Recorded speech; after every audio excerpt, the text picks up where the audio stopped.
¿Usted me avisa? Ya empezamos ya. Ya. Muy buenas tardes, muchachos. Estamos en la clase de literatura, una clase más del día miércoles. El día de hoy vamos a trabajar con el tema que es vanguardismo europeo. ¿Ok? Usted debe haber escuchado quizás alguna vez esta frase que dice, no, oye, qué vanguardista que es esa película, o qué vanguardista que es esa idea. Alguna vez debes haber escuchado y tiene que ver con novedad, algo novedoso, algo diferente, algo que no se haya visto antes. Y esta idea de novedoso, de innovador, de cosas totalmente diferentes, nada comunes, abarca lo que es el vanguardismo como movimiento artístico. ¿Ok?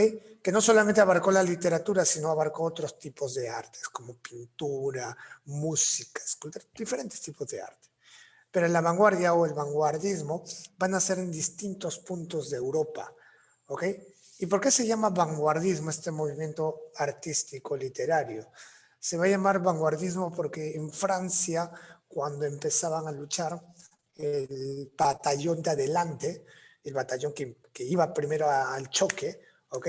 Se le llama la vanguardia. Y cuando tenían que avanzar, cuando ellos tenían que ir a luchar, decían avant-garde, avant-garde, que de ahí proviene la vanguardia, ¿okay? Avant-garde, por esta voz militar.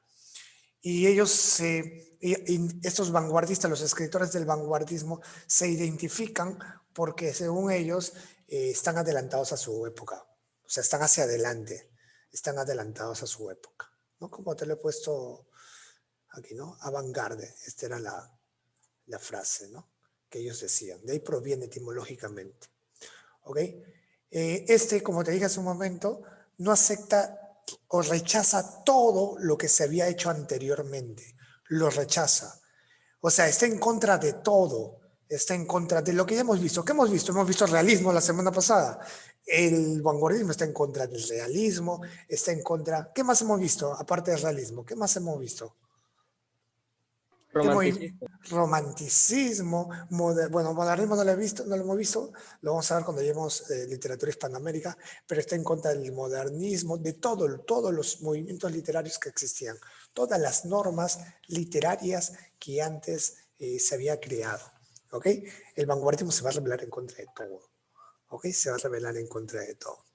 Esta vanguardia lo hace con la finalidad de crear otro punto de vista de la literatura, ¿no? Planteaban que la literatura no debe tener normas, no debe tener reglas, no que yo quiero que la literatura exprese emociones, no que la literatura sea la razón encima del sentimiento, no, no debe haber normas. Para ellos la literatura es pura, ¿ok? Es pura, diferente, no debe ser igual, ¿ok?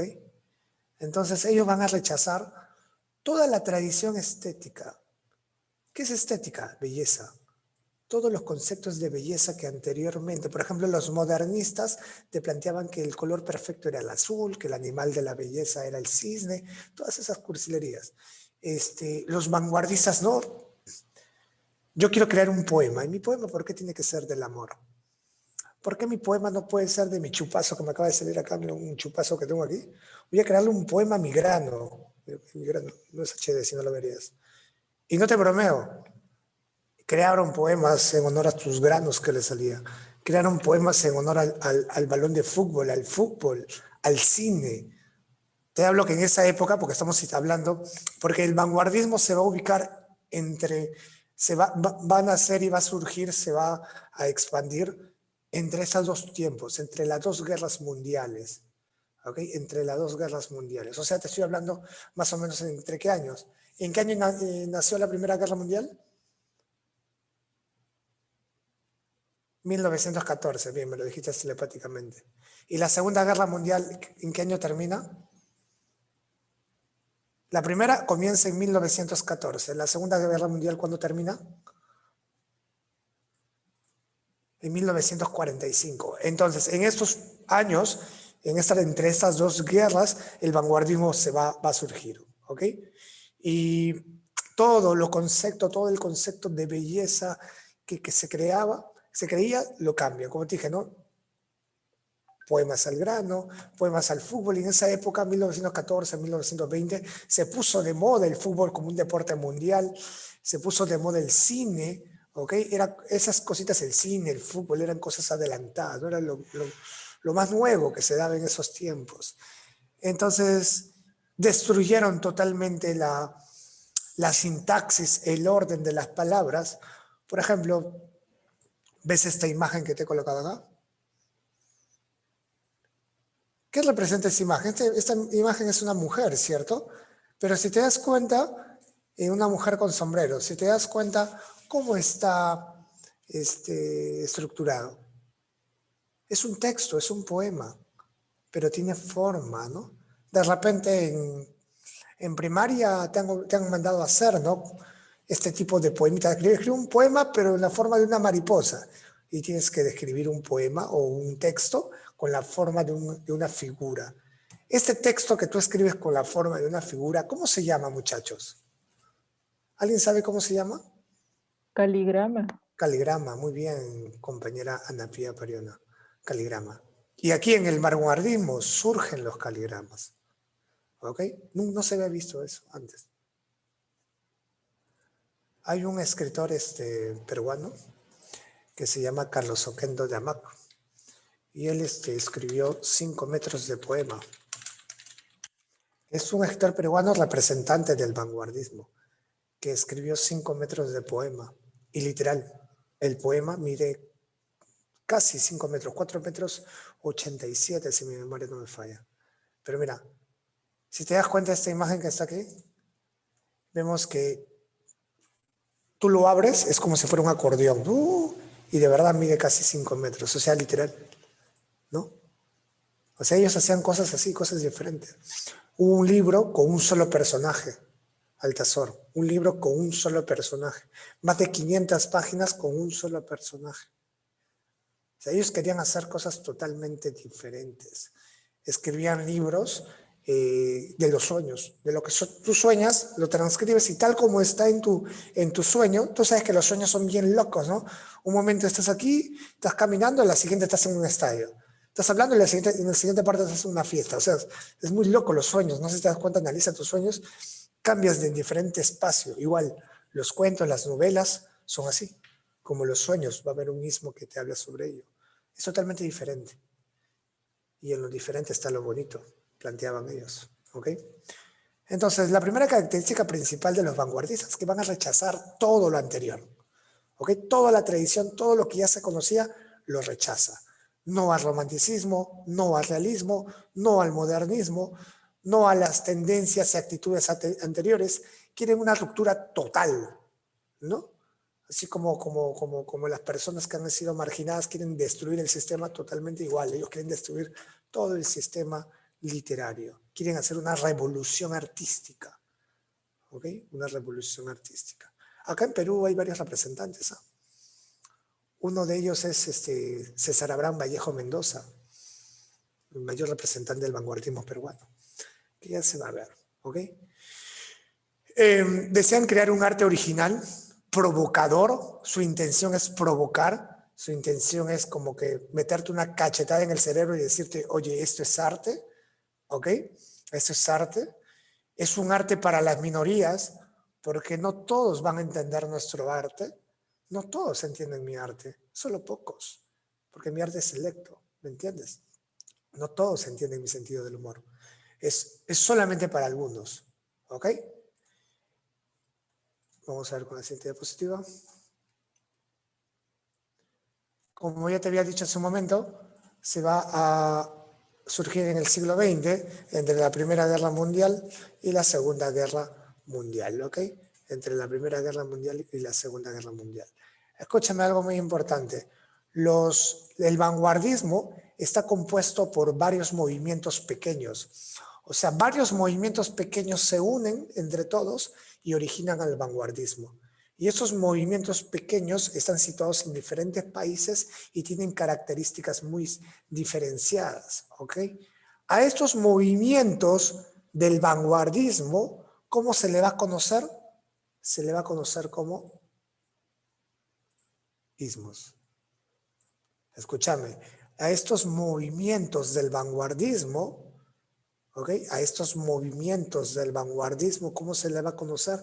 Se le va a conocer como ismos. O sea, Evelyn Nostroza, si yo te digo, oye, dime un ismo del vanguardismo. Al profeta que me dice, dime un movimiento que perteneció al vanguardismo. ¿Y cuáles son estos ismos? Lo ves en pantalla. Expresionismo, cubismo, futurismo, surrealismo, dadaísmo. Faltan por ahí algunos. Falta por ahí el expresionismo. Falta, no, perdón, el existencialismo. Falta el creacionismo. ¿Ok? Son ismos de la vanguardia, que lo vamos a ver.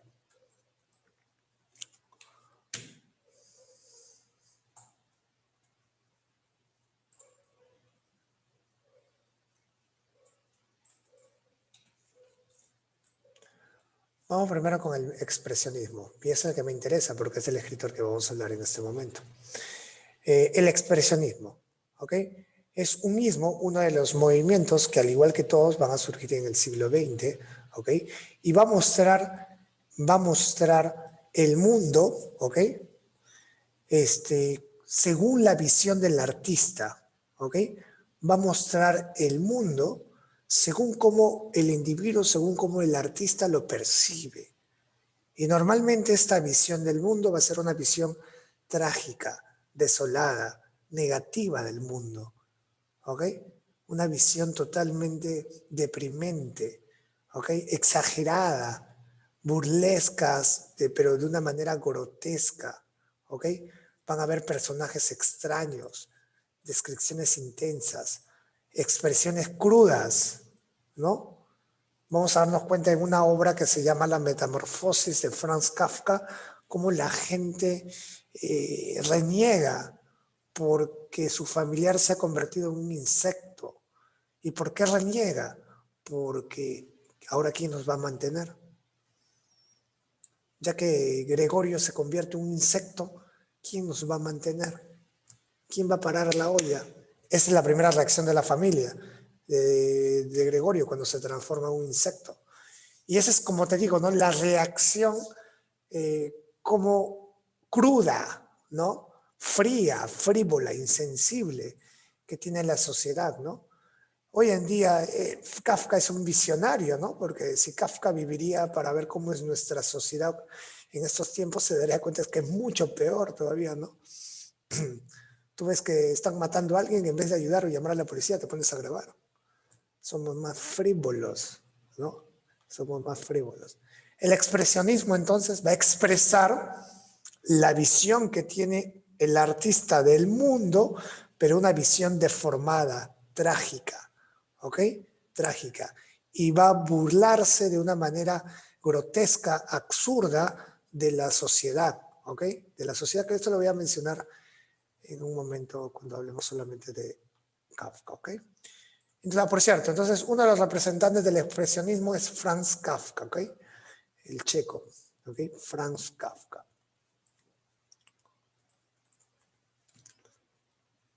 Estas son algunas pinturas expresionistas, ¿ok? Estas son unas pinturas expresionistas. La acá es Bertolt Brecht y la que ahí es Franz Kafka. El que está aquí es Franz Kafka, el autor de la Metamorfosis. ¿Ok? El autor de la Metamorfosis. Vamos con el cubismo, ¿ok? Vamos con el cubismo. El cubismo, en la literatura, el máximo representante del cubismo es Apollinaire en la literatura. El máximo representante del cubismo es Apollinaire. Pero en la pintura, porque yo te dije que es un movimiento que abarca diferentes artes, en la pintura está representado por Pablo Picasso, que me imagino que lo debes haber escuchado por ahí alguna vez, a Pablo Picasso. Ya Pablo Picasso es el máximo representante del cubismo en la pintura. Pero en la literatura es Guillermo Apollinaire, ¿ok? Y Apollinaire es el creador de lo que mencionamos hace un momento, que son los textos en forma de figuras. ¿De qué estábamos hablando? Como lo dijo Ana Pía Pariona, de los caligramas, ¿ok? Los caligramas, muchachos, son estos textos en forma de figura. Y los caligramas, ¿en qué ismo lo encontramos? En el cubismo, que es tratar de mostrar un mensaje mediante formas, tratando de representar la realidad, pero de una manera diferente, ¿no? Mediante las imágenes, figuras, como es en este caso, ¿no? Aquí, por ejemplo, es un poema que está en forma de espiral, ¿ok? Está en forma de espiral. Eso es el caligrama. ¿Ok? Te voy a preguntar, ¿el caligrama en qué ismo encontramos? Tienes que decirme en el cubismo, profe. En el cubismo encontramos. Ok, continuamos. Ay, no. Aquí hay diferentes caligramas, como lo puedes ver. Aquí hay diferentes caligramas.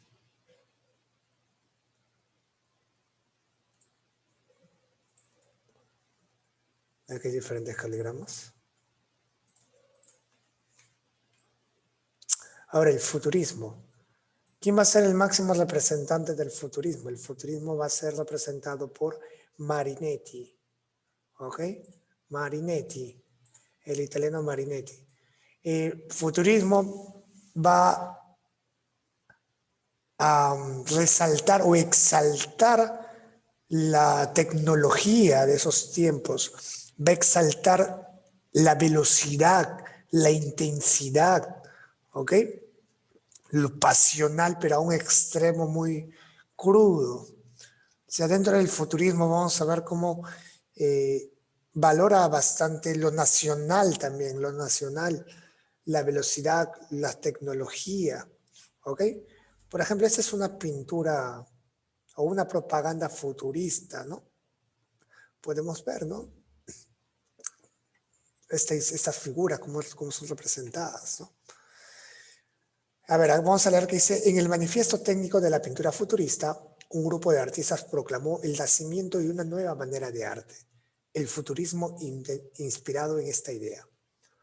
Todo se mueve, velocidad, movimiento, como te dije, ¿no? Todo se mueve, todo corre, todo se torna veloz. La figura nunca está inmóvil ante nosotros, sino que aparece y desaparece incesantemente. Por culpa de la permanencia de la imagen en la retina, las cosas en movimiento se multiplican, se deforman, sucediéndose como si de vibraciones se trataría el espacio que recorren. Así, un caballo a la carrera no tiene 4, sino 20 patas, y sus movimientos son triangulares. En el arte, todo es convención, y las verdades del ayer son hoy para nosotros puras mentiras. Justamente esta sensación de movimiento y virtualidad es uno de los muchos puntos de contacto entre el arte y la ciencia, ¿no? Como te dije hace un momento, el futurismo exalta la velocidad, el movimiento, ¿no? La tecnología. Es una característica muy marcada de los futuristas, ¿ok?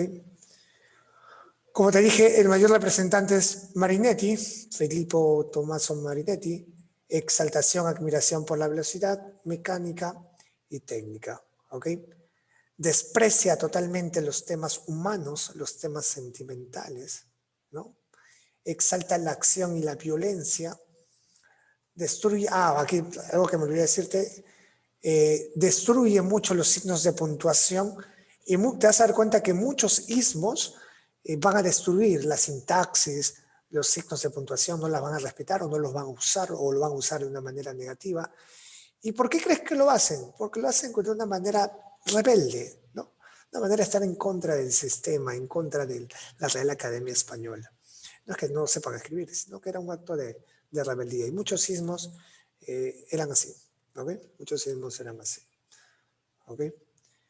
El dadaísmo, ¿ok? El dadaísmo, el surrealismo. Voy acá a tener mayor énfasis en los ismos que necesitamos darle mayor énfasis, ¿ok? El dadaísmo surge en Francia, el surrealismo, perdón, surge en Francia, muchachos, el surrealismo.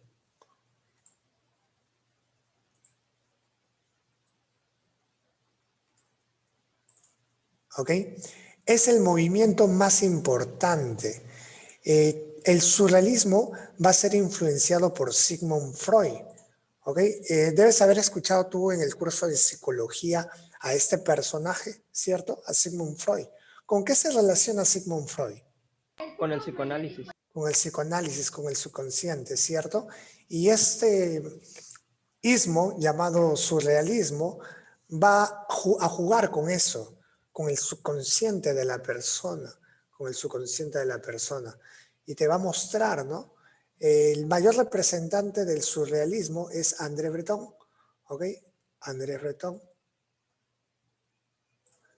Este sujeto va a jugar bastante con el subconsciente y con las irrealidades, ¿no? Todas estas pinturas que estamos mostrando son pinturas surrealistas, ¿ok? Son pinturas surrealistas, todas las pinturas que estamos mostrando.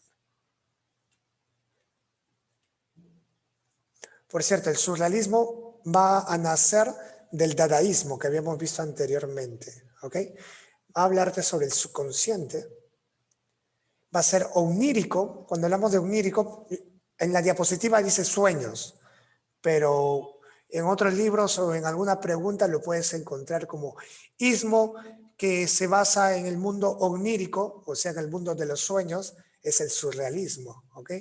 Aquí en la diapositiva dice sueños, pero te vuelvo a repetir, en otro libro lo puedes encontrar como onírico. El mundo onírico son los sueños. Y es cierto, mucha gente se pregunta, ¿no? No sé si te ha pasado alguna vez. Has estado durmiendo y soñaste con una persona X, que de repente tú te pones a pensar, ¿no? ¿Qué hago pensando en esa persona? Pues, pero, o sea, tú en tu vida piensas que alguna vez te va a interesar, pero esa vez soñaste, no sabes por qué, y soñaste algo quizás que te allegaba mucho a esa persona y te despiertas y te pones a preguntar, ¿por qué he soñado esto? ¿No? Y empiezas a leer interpretaciones del sueño, todas esas cosas que al final no sirven. Y lo que se ha plasmado en tu sueño, ¿qué es? Es tu subconsciente. Son esos deseos o esos miedos, lo que no quieres que pase o lo que quieres que pase, muy internos, que ni siquiera tú te das cuenta que está ahí. Hay cosas que ni siquiera sabes que están en tu interior, pero aparecen de vez en cuando mediante los sueños. Y cuando aparecen mediante los sueños, aparecen de una manera muy rara, muy deformada, muy confundida, muy ilógica, pero aparecen. Lo mismo sucede en las obras del surrealismo. Es una mezcla así, ¿no? Tú lees una novela, una obra surrealista y te das cuenta que el personaje está caminando y de repente se cae en un paracaídas. Recuerda su vida cuando está cayendo en paracaídas y ya no es adulto, ahora es niño y está llorando porque su mamá le pegó. O sea, son así, obras que pareciera que no tiene sentido, pero el autor está plasmando sus sueños, sus deseos, su subconsciente en una obra, en una obra. Te demuestra lo más oculto que tienes en tu interior. Tengo una pregunta, ¿qué tipo de subconsciente tendrás? ¿Qué estará dentro de tu cerebro muy escondido, esa personalidad que algún día va a salir? Algún día va a salir, la pura verdad. Hay que liberar el arte, plantea, ¿no? ¿Por qué? Porque esconder todo ese subconsciente. Hay que liberarlo, ¿ok? Hay que liberarlo. Vamos con otro ismo. Tenemos el creacionismo. Chicos, ¿saben por qué es importante el creacionismo? Porque es el único ismo, escúchame, el creacionismo es el único ismo que no nace en Europa.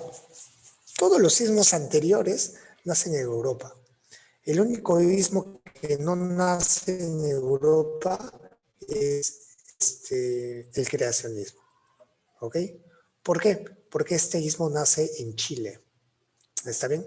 Este ismo nace en Chile. Después todos nacen en Europa. El creacionismo es el único ismo que nace en América, en Chile especialmente. ¿Ok? Y él te habla, ¿no?, del creador, de la capacidad creativa que tiene el hombre. Dice acá, propone no reflejar ni imitar la realidad, sino crear cosas diferentes, cosas nuevas, ¿no? No repetir las cosas, por eso el nombre de creacionismo. El hombre tiene la capacidad de crear cosas totalmente diferentes, no imitar, ¿no? Por ejemplo, hacer un poema como la naturaleza hace un árbol. El poema es algo autónomo que se explica y se comprende en sí por sí. Nuevas imágenes y relaciones arbitrarias entre las palabras. Afán de renovar nuestro vocabulario. Y el creacionismo va a influenciar a una generación en España, que es la generación del 27. Cuando veamos posteriormente literatura española, vamos a ver una generación, un grupo de escritores que se va a llamar la generación del 27, que va a absorber ideas de varios ismos, ¿ok? No solamente del creacionismo, también del surrealismo. Vamos a ver cómo va a agarrar bastante esa influencia de estos ismos, ¿ok? De estos ismos. A ver, voy haciendo una pequeña pausa. Voy haciendo una pequeña pausa porque esto no es un monólogo. Esto no es un monólogo. El tema es el vanguardismo. Pregunta para Pablo Pimentel. El vanguardismo es un movimiento artístico literario que busca imitar lo que habían hecho los clásicos, ¿verdadero o falso? ¿Verdadero, profesor? Verdadero. ¿Usted qué opina, compañera Nicole Rabello? El vanguardismo es un movimiento literario que busca imitar las culturas clásicas, la literatura clásica, ¿verdadero o falso? ¿Qué opina Nicole Rabello?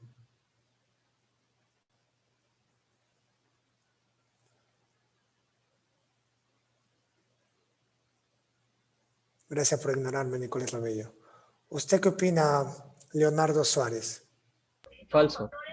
Recontra falso, porque acabamos de decir que el vanguardismo se opone a todo, no imita, es original. Los vanguardistas no imitan. Ellos quieren hacer cosas diferentes, nuevas, innovadoras. Rompen con todo lo pasado. Lo rompen. No, yo no quiero saber nada de clásicos. No quiero saber nada de griegos, romanos, romanticismo, realismo, modernismo. No quiero saber nada de ti. Lo que quiero hacer es cosas nuevas, diferentes. Por eso el vanguardismo es original. ¿Ok? Pregunta para la compañera Marilis. ¿Cómo se llaman estos pequeños movimientos que van a originar el vanguardismo en sí? ¿Cómo se llaman estos pequeños movimientos que surgen en diferentes partes de Europa y uno en América? ¿Ismo? Ismos, perfecto, ismos, ¿no? Estos ismos van a ser unos movimientos que van a juntarse y va a originar el vanguardismo, ¿ok? En algunos libros lo encuentras como escuelas. ¿Cuáles son las escuelas del vanguardismo? Se está hablando de los ismos. Pregunta para la doctora María Llanos. María Llanos, dime, ¿el vanguardismo está relacionado, está parametrado con dos hechos históricos? ¿Con qué hechos históricos está parametrado el vanguardismo? ¿Con qué hechos históricos, María Llanos? ¿En la Primera y Segunda Guerra Mundial? Muy bien, hija, la Primera y la Segunda Guerra Mundial. La Primera y la Segunda Guerra Mundial. Ok, la Primera y la Segunda Guerra Mundial. Compañera Nelly Velázquez, hemos hablado de varios ismos, ¿cierto? Mencióname los ismos que te acuerdas. Voy a volver a tocar de nuevo para que quede más claro, pero quiero que me menciones, ver cómo vamos ahí.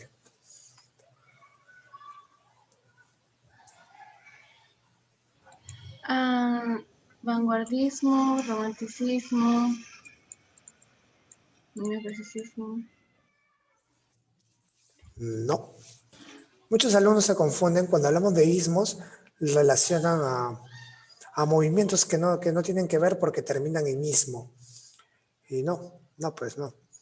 Porque recuerda, ¿no? El vanguardismo se opone a todo. El vanguardismo se opone a todo. Entonces no puedes decirme romanticismo, realismo, porque el vanguardismo se opone a qué? Se opone a todo en sí. A todo lo que había sucedido anteriormente. ¿Se oponen también a esos movimientos? A todos los movimientos aquí. A todos. Romanticismo, realismo, a todos. ¿Ok? Y busca crear cosas nuevas. O sea, busca crear ismos diferentes. ¿Y cuáles son los ismos que va a crear? Lo que hemos estado mencionando. ¿Cuáles son estos ismos? El expresionismo. Lo que hemos mencionado justo ahora. Cubismo. Futurismo. Dadaísmo. Surrealismo.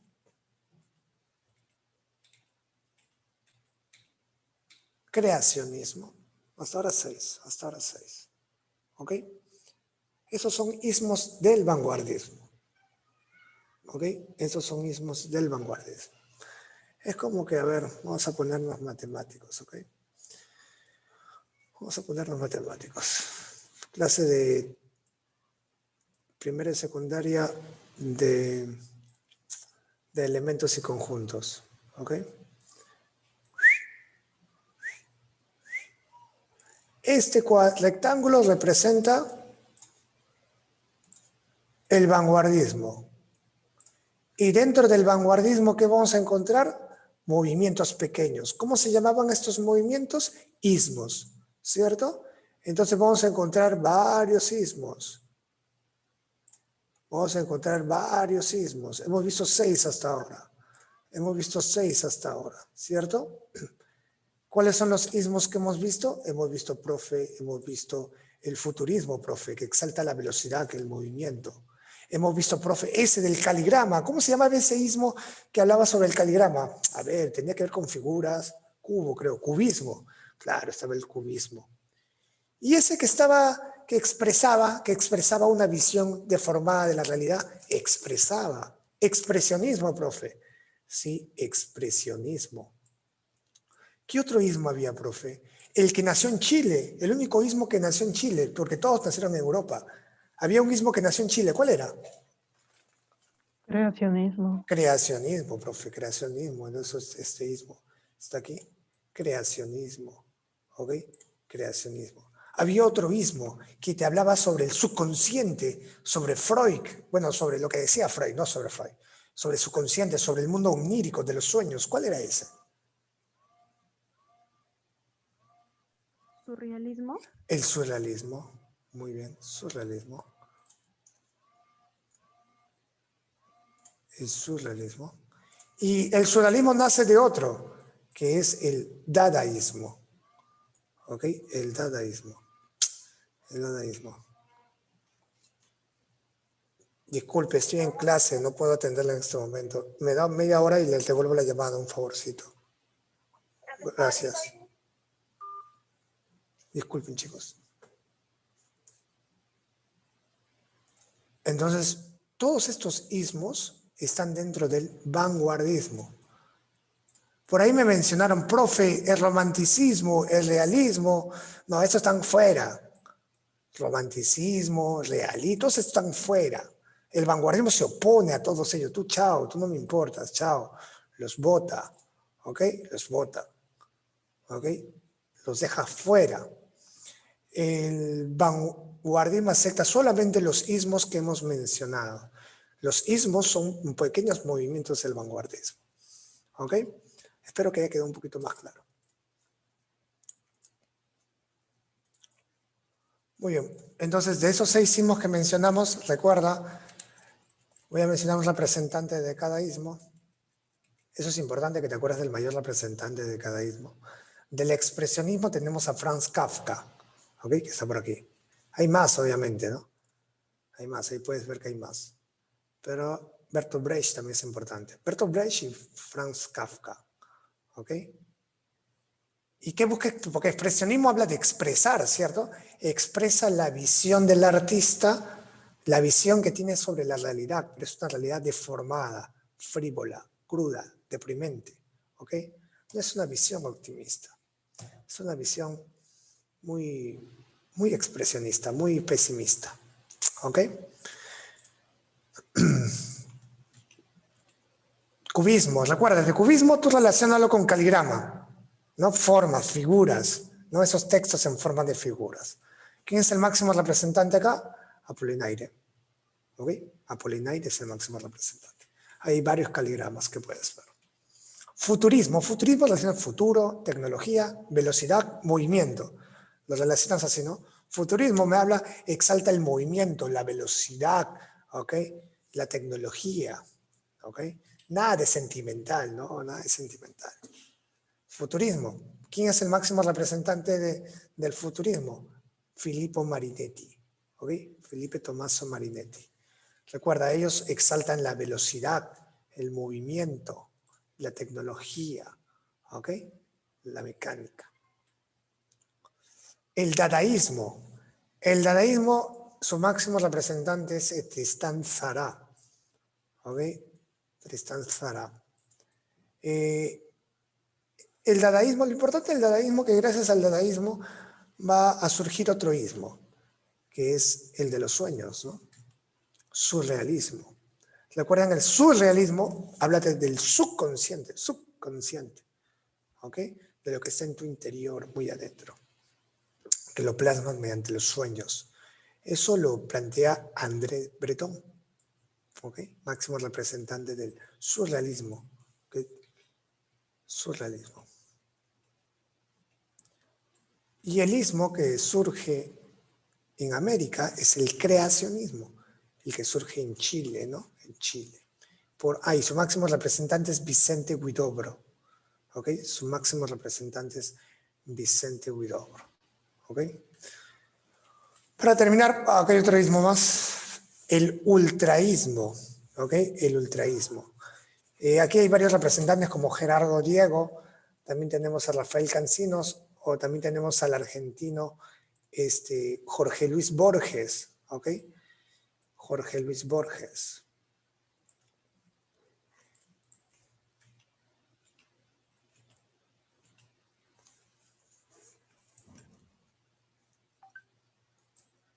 Muy bien.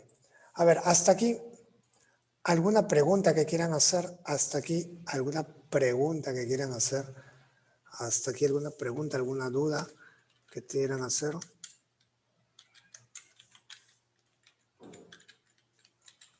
Todo claro, profesor. ¿Sí? ¿Alguien por ahí? Es que por chat, si te da vergüenza hablarlo, mencionarlo. Ya, deme un segundo, ahorita voy a compartir otra diapositiva, ¿ok?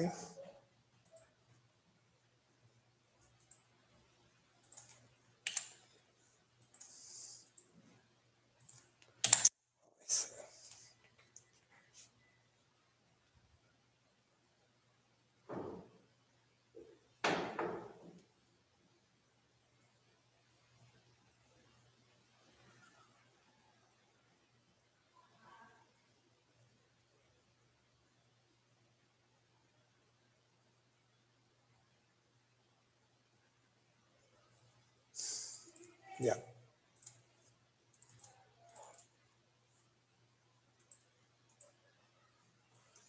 Franz Kafka. Franz Kafka. Como habíamos mencionado anteriormente, Franz Kafka representa ¿a qué ismo, muchachos? ¿A qué ismo representa Franz Kafka?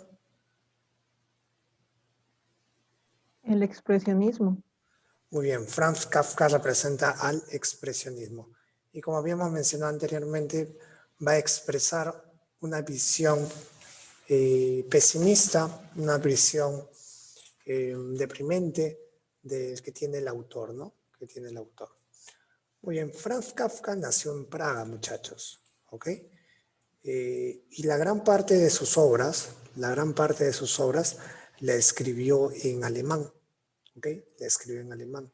Él fue un judío. Como puedes ver ahí, nació en Praga en el año 1883 y falleció en el año 1924.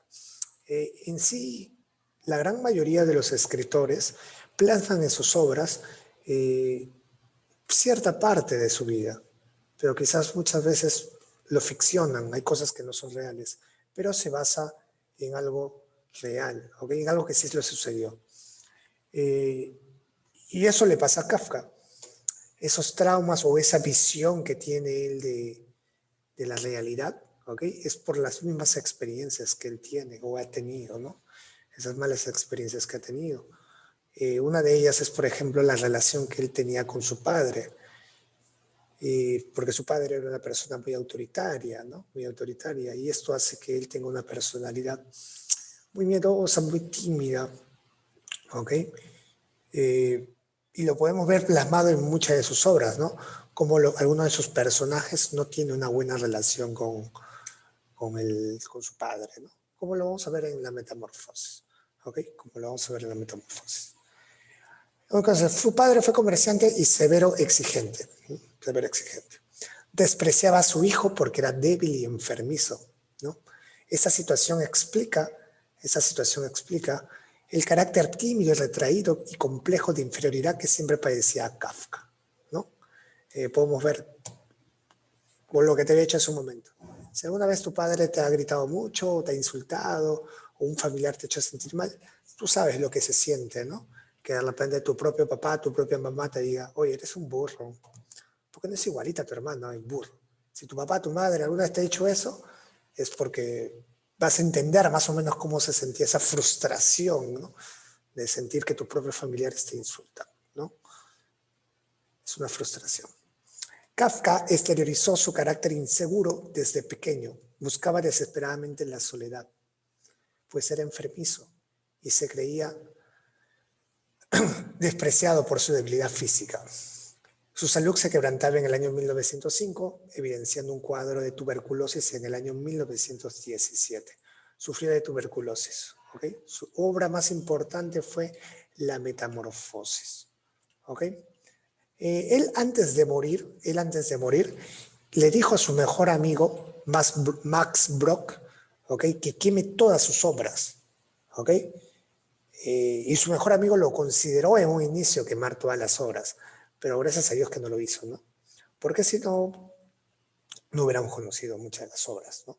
Que él hizo. Y por cierto, tuvo una demanda Max Brock, porque lo quisieron demandar porque no quemó las obras, porque esa era la última voluntad. Y dice Max Brock que no lo hizo porque él siente que no lo decía en serio que lo queme su Kafka, ¿no?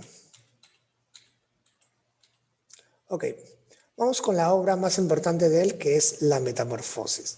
¿Qué significa metamorfosis, chicos? ¿Qué significa metamorfosis?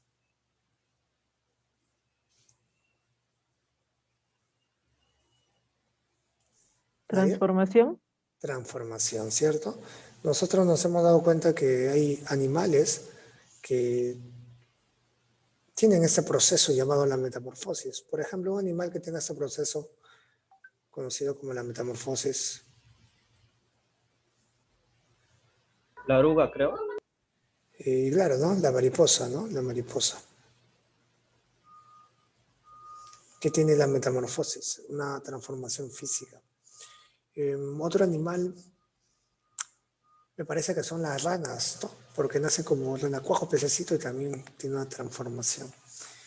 Antes de mencionarte en sí la obra, hay otro libro que también se llama La Metamorfosis, que tiene el mismo nombre, pero el autor es Ovidio, un romano. Y esta metamorfosis es muy diferente a la que vamos a ver en este momento. Hay gente que la confunde, ¿ok? Y que no sabe que hay dos libros que tienen el mismo nombre. Y la de Ovidio trata sobre la mitología romana, como dioses o seres humanos sufren transformaciones, ¿ok? Pero nos vamos a enfocar, como te dije hace un momento, en la metamorfosis de Kafka. Vamos a ver, el autor se presenta de una manera extravagante. La problemática va a ser que el nudo se presenta cuando su jefe toca la puerta y ve a Gregorio convertido en un monstruo. Porque el que va a sufrir la transformación es un hombre, ¿ok? Un hombre común, un hombre normal, un hombre como nosotros, como cualquiera de nosotros, ¿ok? Un hombre común, un hombre normal, como cualquiera de nosotros. El desenlace, bueno, ya acá está spoileado, Gregorio muere, ¿no? Los personajes principales es Gregorio Samsa, el que va a sufrir esta transformación. Grete, que es la hermanita de Gregorio Samsa, ¿ok? Que es la hermanita de Gregorio Samsa. La madre, el padre, son así, no tienen nombre, ¿ok? Así se les conoce, como la madre, como el padre, así se les conoce. Algunos personajes secundarios es la mucama, el ama, Ana la mucama, el ama de llaves, el gerente, el que es dueño de la empresa, ¿ok? la familia las acepta. Tiempo cronológico. La duración de los hechos suceden aproximadamente entre 1 mes y medio, tomando como referencia el día que Gregorio Samsa se transforma, ¿no? Tomando como referencia el día que Gregorio Samsa se termina transformando. Dime, Jordi, ¿querías mencionar algo? Jordi, ¿querías mencionar algo? ¿No? Ok.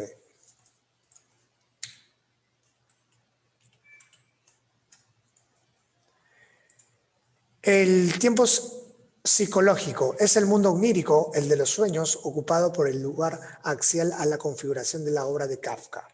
El tiempo psicológico son 11 años aproximadamente, tomando como referencia los 5 años del hecho que Gregorio no se enfermaba y la proyección de unos 6 más que no debía prescindir de un ejemplo como comerciante.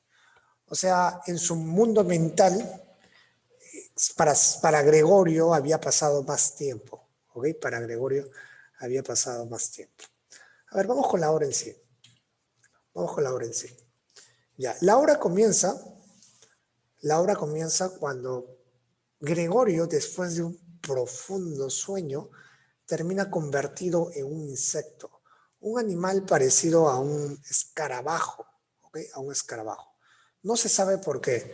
En toda la obra no se explica el motivo por el cual Gregorio ha sido transformado en un insecto. No se sabe cuál es el motivo.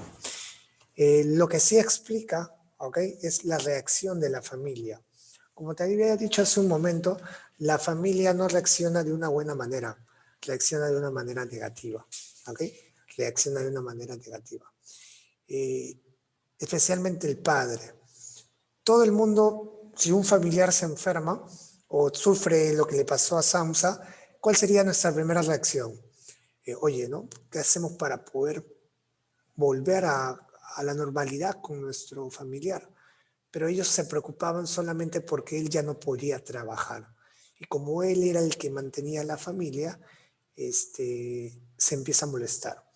A esta temática se le llama como la teoría de lo absurdo, ¿no? Lo absurdo, la crítica, perdón, a lo absurdo, que es como cosas absurdas como estas suceden, son ciertas, ¿no? Como cosas así como que, oye, yo me preocupo más por el dinero que por mi familia, ¿no? Yo me preocupo más por otra cosa que por lo que realmente importa. Parece absurdo, pero se da, se está dando, ¿no? Se está dando, ¿no? Es como que, yo te digo, ¿no? Yo te digo, ¿tú ves alguna diferencia entre un Japón y un chino? Por ahí uno tiene un ojito más redondo, el otro un poquito más jaladito, quizás me puede decir. Pero tú sabías que los japoneses fueron o siguen siendo racistas con los chinos.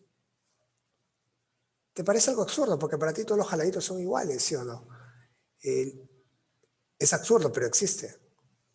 Es igual que un europeo diría que entre Perú haya racismo. Si para un europeo todos los peruanos son lo mismo, así sea, es más clarito. Pero existe, es algo absurdo, el racismo es algo absurdo, pero existe. Esto de lo absurdo lo va a plantear Sanz en su obra, ¿no? Cómo la gente se preocupa, la familia cómo se preocupa más por lo que ya no iba a dar dinero que por su transformación que tuvo. Todos lo trataban mal, y más cuando vino el gerente, vino el jefe, le toca la puerta y lo ve convertido en un insecto. Y como está convertido en un insecto, aparte que la gente no quiere estar con él por su forma, imagínate, pues tú ves una cucaracha, te da asco, ¿sí o no?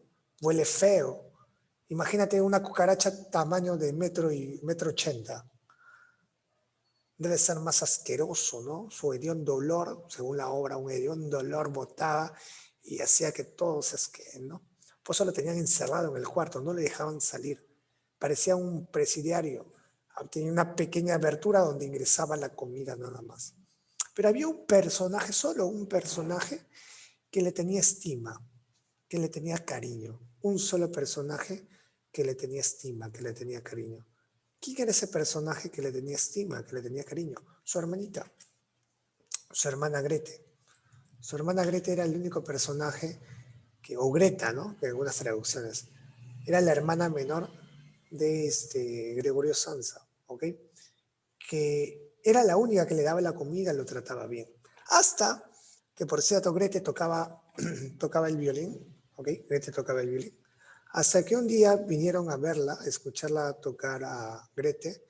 Grete empezó a tocar el violín, ¿ok? Empezó a tocar el violín.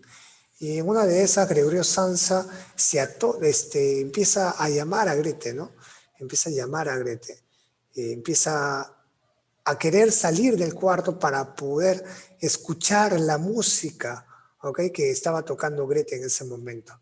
Porque cuando Samsa escucha la música de Grete, de su hermanita, siente que es humano, porque él ya se estaba deshumanizando, ya no sentía nada, más parecía un insecto. Y que ahí es una crítica también, ¿eh?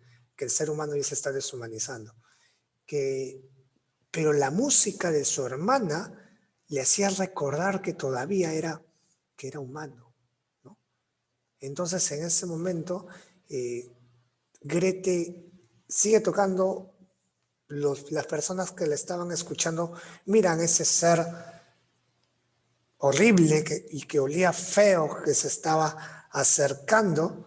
Entonces las personas que estaban escuchando a Grete salen corriendo, gritando. Grete mira a Kafka, le llama la atención: lárgate por tu cuarto, te odio, por tu culpa se han ido los que me estaban escuchando. Estaba comiendo una manzana, le tira manzanazos: métete a tu jaula, métete a tu jaula. Su hermanita, que tanto lo quería, y una de esas manzanas se le incrusta. Tú sabes que los insectos tienen el esqueleto, bueno, al menos ese tenía el esqueleto para afuera, y se le incrusta en la parte de atrás, ¿no? Y poco a poco esa manzana se fue pudriendo dentro de él, generando una infección totalmente global. En eso nadie, la única que le iba a dar comida era Ana, ¿no? La mucama, que ahí le dejaba comida. Hasta que un día sentía la mucama que había un olor demasiado fuerte, más de lo normal. O sea, olía feo, pero esta vez ya era demasiado, ya era muy asqueroso. Entonces Ana mira, se da cuenta que lo llama a Sansa. Sansa no se levanta, abre la puerta y Sansa estaba muerto. Se había muerto de la infección generalizada, ¿no? ¿Qué es lo que hace Ana, la mucama? Agarra a Sansa y lo pone en bolsas de basura y lo bota, ¿no? Y lo termina botando. Y nunca nadie se da cuenta que se había muerto Gregorio Samsa. Por eso es una obra expresionista, como puedes darte cuenta. Es crudo, ¿no? Es crudo, es ilógico, porque nunca nadie se va a transformar en un insecto. Es algo ilógico, ¿cierto?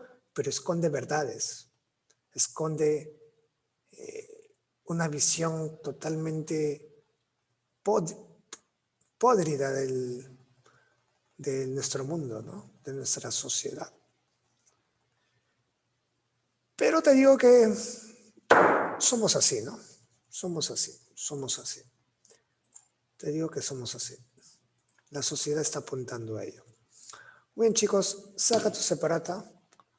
Saca tu separata, por favor. Saca tu separata, por favor.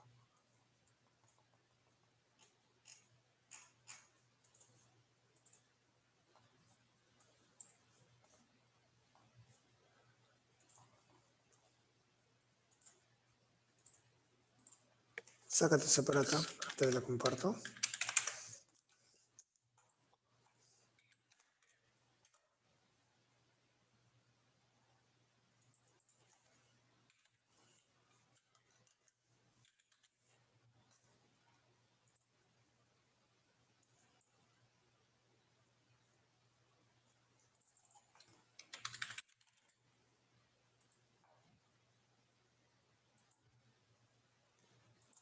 Ok, vamos con la primera pregunta.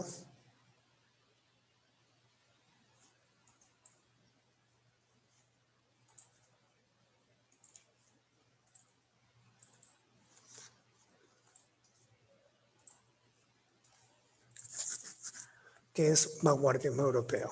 Ok, vamos con la primera pregunta.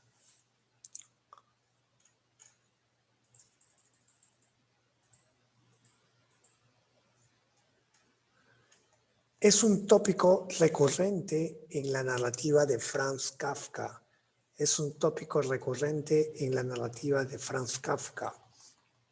El amor frustrado, la lucha del hombre contra la adversidad, el absurdo, la lucha de clases, el autoritarismo familiar. ¿Cuál sería la respuesta? Les leo. El absurdo. El absurdo. Es algo muy frecuente, ¿ok? El absurdo. Perfecto. Voy a aprovechar en mencionar ciertas cosas que de repente faltó mencionar. El vanguardismo hizo ciertas innovaciones muy interesantes. ¿Te acuerdas que hablamos nosotros del caligrama? ¿Ok? El caligrama es una innovación, pero de la poesía. ¿Ok? El caligrama es una innovación de la poesía. Pero en la narrativa, o sea, en las novelas, en el cuento, también hubo innovaciones. Por ejemplo, una de esas innovaciones eran los narradores múltiples. Tú normalmente cuando lees un cuento, cuando lees una novela, hay un solo narrador, ¿cierto?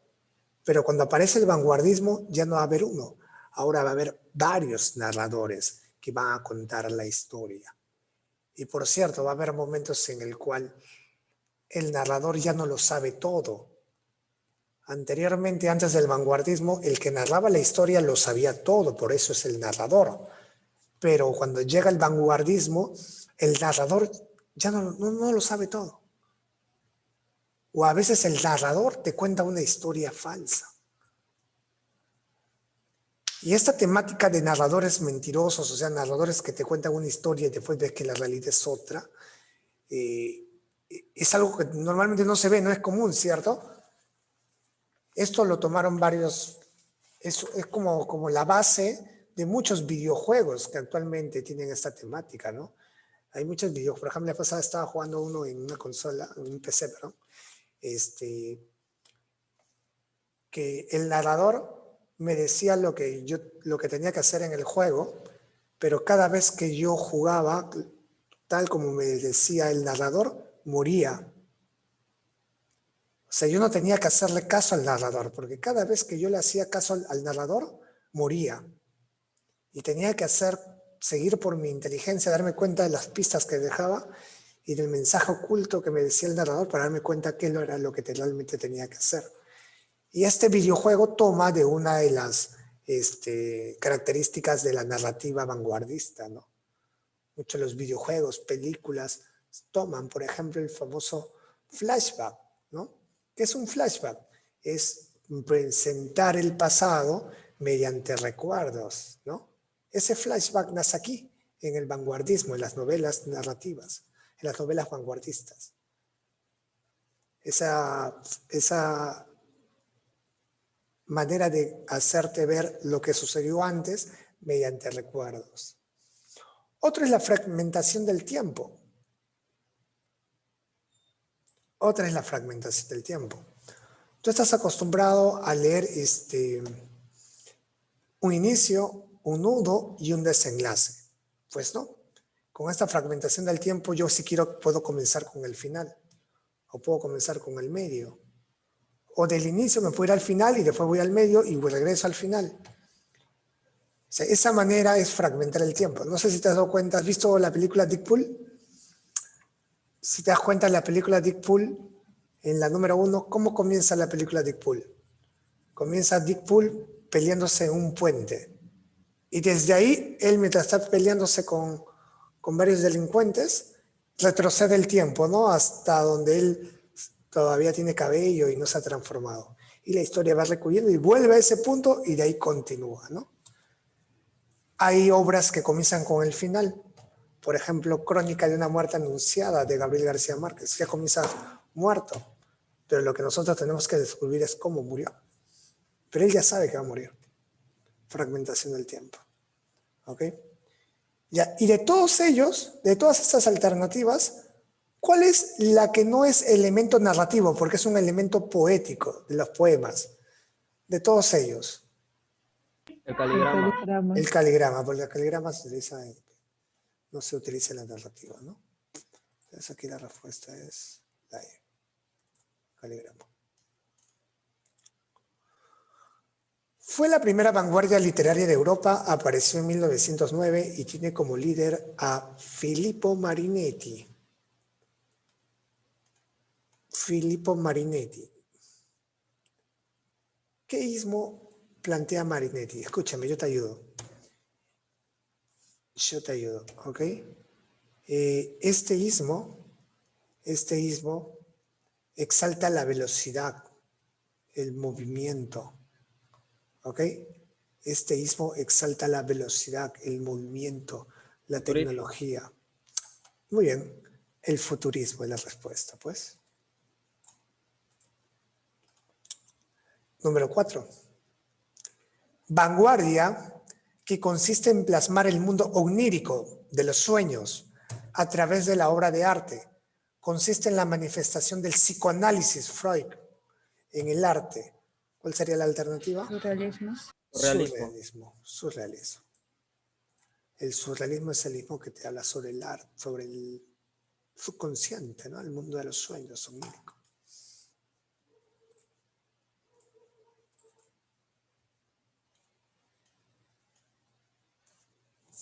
Marca la relación correcta entre autor e ismo. O sea, vamos a relacionar el autor, el representante y el ismo que se relaciona. ¿Ok? A ver, dice Kafka surrealismo, Joyce dadaísmo, Breton surrealismo, Hemingway futurismo, Marinetti existencialismo. A ver, observa bien cuál sería la respuesta en la número 5. Bretón surrealismo. Muy bien, compañero. André Breton, francés, parisino, está correctamente relacionado con el surrealismo. Kafka no puede ser con el surrealismo porque Kafka es existencialista. ¿Ok? Kafka es existencialista. Yo soy surrealista. Hemingway es también surrealista. Marinetti es futurista, así que no, está mal relacionado. El único que está bien relacionado es Breton con el surrealismo. El viejo y el mar. El viejo y el mar es una obra de Ernest, del estadounidense, Estados Unidos, Ernest Hemingway. Ernesto Hemingway. El viejo y el mar es una novela corta que trata sobre, obviamente, un viejo, un anciano que está ambientado en Cuba, en La Habana, ¿ok? Está ambientado en La Habana, a pesar de que Ernest es estadounidense, esta obra está ambientada en La Habana, en Cuba, La Habana, ¿ok? Lo cual quiere plantear cómo este sujeto, a pesar de que ya tiene una edad muy alta, se ahonda en alta mar, acompañado con un mocoso, a querer cazar un pez tiburón, ¿ok? Un pez espada, pero ¿en qué hablo? Un pez espada. Y se ahonda en el mar. La gente se burla, no lo puede hacer, bueno, eso es lo que creen. Cuando ya totalmente están rendidos, sienten que se está acercando su presa, después de una travesía tremenda, algo a lo Moby Dick, ¿no? A lo Moby Dick, una travesía tremenda, el viejo logra atrapar al pez espada después de gran esfuerzo, y cuando están llegando a la orilla, llegan los tiburones, rodean los tiburones y le quitan, se comen el pez de espada. El mocoso, el niño que acompañaba, empieza a renegar porque ahora nadie le va a creer que un niño y un viejo, ¿ok? Un niño y un viejo, hayan cazado un pez espada. Pero después el viejo le dice, no, tranquilo, está en nuestra mente, ¿no? Está en nuestra mente, en nuestro recuerdo, ¿no? Que a pesar de todo lo hemos hecho, ¿no? No es necesidad de mostrarlo, lo hemos hecho. Aunque el viejo se frustró, ¿no? Pero después reflexionó. Entonces, algo más o menos trata el viejo y el mar. Temas relacionados con el viejo y el mar. Advertencia ante la deshumanización del hombre. No, este sería Kafka, ¿no? Aquí no tiene nada que ver eso. La lucha del hombre contra la adversidad. El hombre como bote a la deriva en un mar tempestuoso que es la vida. la expiación de la culpa a través del sufrimiento, el conflicto entre la ficción del arte y la realidad concreta. Aquí la respuesta correcta es la C, ¿ok? Porque es una metáfora la obra. El bote es el hombre, ¿ok? Que está a deriva en el mar, tempestuoso, de muchas adversidades. Podría ser la B también, pero la C está más específico, ¿ok? Que a pesar de todo tiene que aprender a convivir con esas adversidades.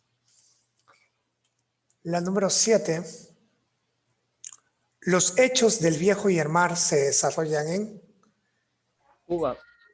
Lo mencioné hace un momento, ¿no? El viejo y el mar se desarrolla, Evelyn, en Cuba. ¿Ok? Cuba mayúscula. Bueno, estamos rebeldes, vanguardistas. Cuba.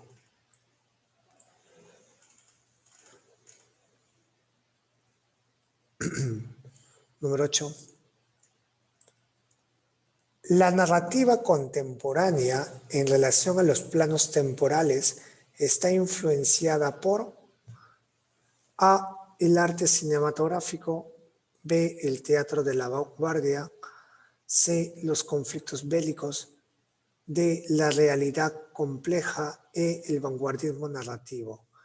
¿Te acuerdas que hablamos sobre el tiempo? Que presentas, hay una ruptura en el tiempo está fragmentado, que yo puedo mencionar una parte del inicio, una parte del final, no necesariamente lo tengo que presentar de manera ordenada. Ya, esto, pues en relación a los planos temporales, ¿con qué lo podría relacionar? ¿Con el arte cinematográfico? ¿Con el teatro de la vanguardia? ¿Con los conflictos bélicos? ¿Con la realidad compleja? ¿Con el vanguardismo narrativo?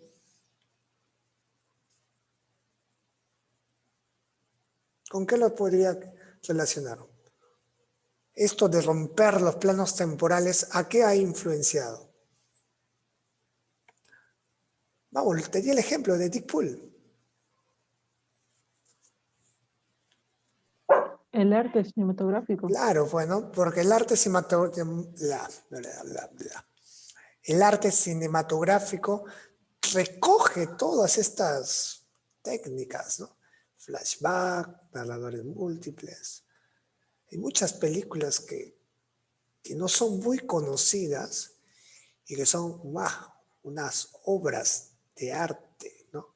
Por eso el cine es considerado el séptimo arte, ¿no? Hay pocos cinéfilos. El arte, hay muchas películas muy interesantes.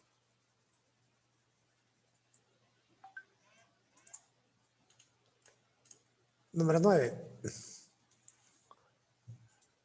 La mezcla de planos temporales en la narrativa contemporánea corresponde a el uso del monólogo interior. El monólogo interior también es una técnica, pero no tiene nada que ver con los planos temporales.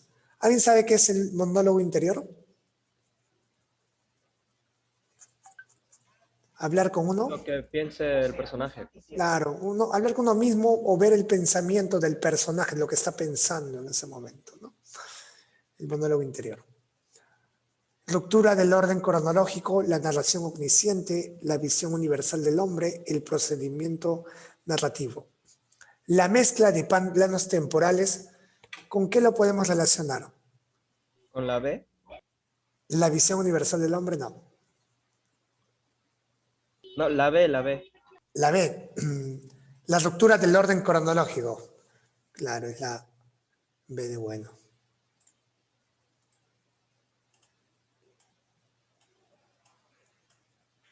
Muy bien, vamos con la siguiente pregunta.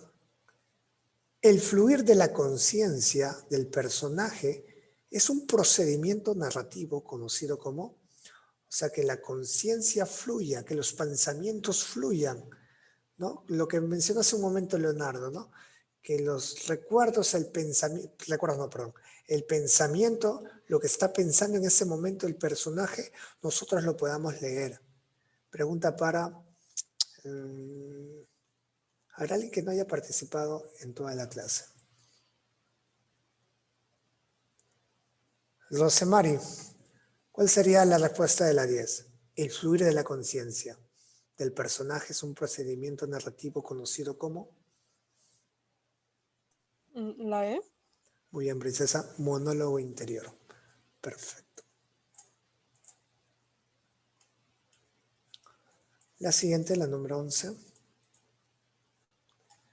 El tema principal de la metamorfosis es A. La visión histórica del hombre.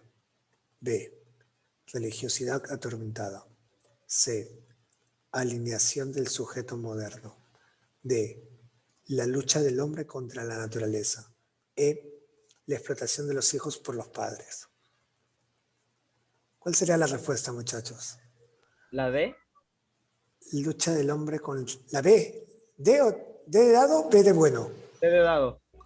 La lucha del hombre contra la naturaleza. Alienación. Ya.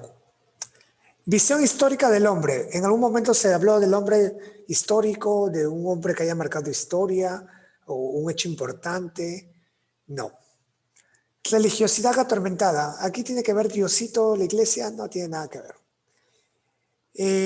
La explotación de los hijos por los padres. Quizás podría ser porque el padre quería solamente el dinero de su hijo, aunque lo mantenga.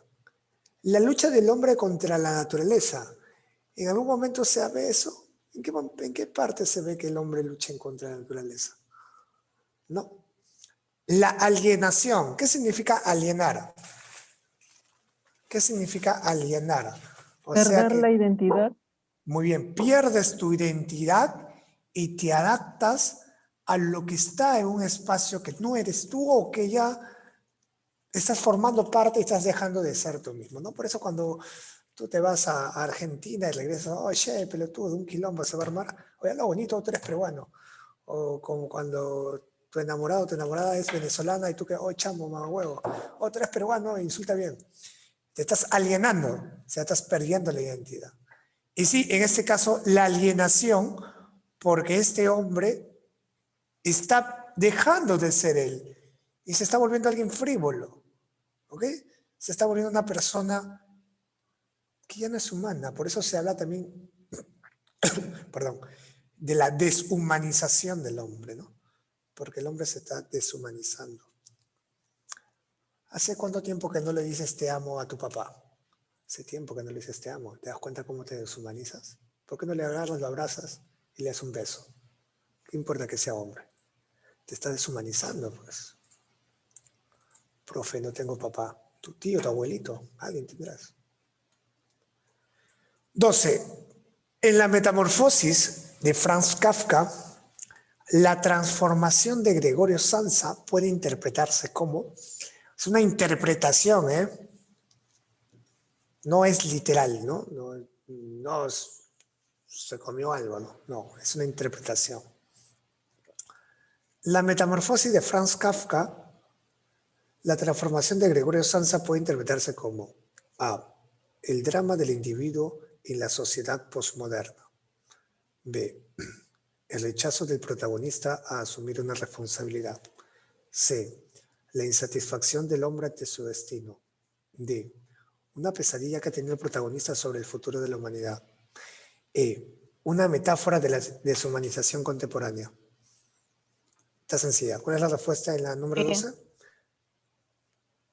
La E, ¿no? Lo que mencionamos hace un momento, ¿no? La deshumanización del hombre, ¿no? Como el hombre está dejando, ahora es un insecto. Un insecto, ya no tenemos sentimientos ya, ¿no? Antes las basuras eran los hombres, éramos las basuras. Tratábamos mal a las mujeres, somos machistas, nos creíamos superiores. Ahora hasta las mujeres también, ¿no? Las mujeres también tratan mal a los hombres, ¿no? Pero no todas, pues, porque tú eres diferente. Y eso está bien, ¿no? Que no seas común, sé vanguardista, sé diferente. La mutación de Gregorio Samsa es... Perdón. La mutación de Gregorio Samsa a un miserable insecto refleja A. El autoritarismo del padre. B. Lo rutinario y estresante del trabajo moderno. C. El absurdo de la existencia humana. D. La vida paupérrima de las familias y la incomprensión de los hombres. ¿Cuál es la respuesta? La C. Sí. Oye, ¿tengo una sola alumna? Tengo más alumnos, muchachos. ¿Cuántos son ustedes? A ver si encontrar el profesor Giancarlo y a mí. Unos 16, 17 deben ser. Son muchos, y mira, hay 1, 2, 3 nomás. 14. Señala la relación incorrecta. Gregorio representa la degradación. Grete representa la inconstancia. La madre, la solidaridad. El padre, el autoritarismo. El jefe, la explotación. A ver, Gregorio, la degradación, sí, se está degradando, se está deshumanizando, se degrada. Greta, la inconstancia también. Apoyaba a la persona que era diferente, hasta que llega un punto en que ya no es constante, ya eres uno más, no importa. Así somos, ¿no? Aquellas personas que te dicen, no, somos buenos, ¿no? Pero hasta un cierto punto. Después, cuando veo que me afecta mucho, ya te cierro la puerta y que te mueras de hambre, ¿cierto? La inconstancia. El padre era autoritario. El jefe la explotación, lo explotaba. La madre ni pintaba. La madre no era solidaria con él. Por eso aquí también es la C.